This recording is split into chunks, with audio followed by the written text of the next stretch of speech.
আপনি কি কল্পনা করতে পারেন শীত এসেছে অথচ আপনি এখনো খেজুরের গুড় দিয়ে পিঠাপুলি খাননি? আসলে আপনারা যারা স্বাস্থ্য সচেতন আছেন, ভেজাল গুড়ের দৌরত্বের কারণে পিঠাপুলি খাওয়া ছেড়েই দিয়েছেন। একটা জিনিস আপনারা সবাই জানেন, 90% খেজুরের গুড়ের মধ্যে চিনি মিশ্রিত থাকে। এছাড়াও বিভিন্ন প্রকার কেমিক্যাল মিশ্রিত থাকে, যা স্বাস্থ্যের জন্য অত্যন্ত ঝুঁকিকর। একটা জিনিস আপনাদেরকে স্পষ্ট বলে দিচ্ছি, ভেজাল জিনিস তৈরি করা অনেক কঠিন, আর আসল জিনিস তৈরি করা খুবই সহজ।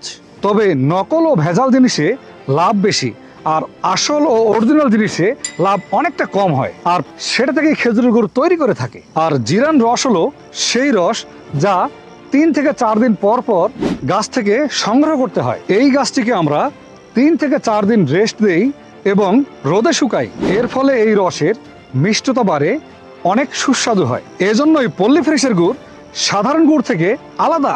আপনারা অনেকেই আমাদের অভিযোগ করেন আপনাদের গুড় স্টকে থাকে না কেন।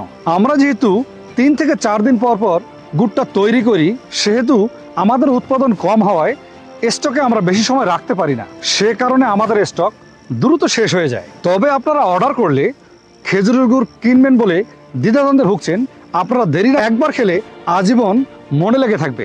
আজকে পর্যন্তই। আসসালামু আলাইকুম ওয়া রাহমাতুল্লাহ।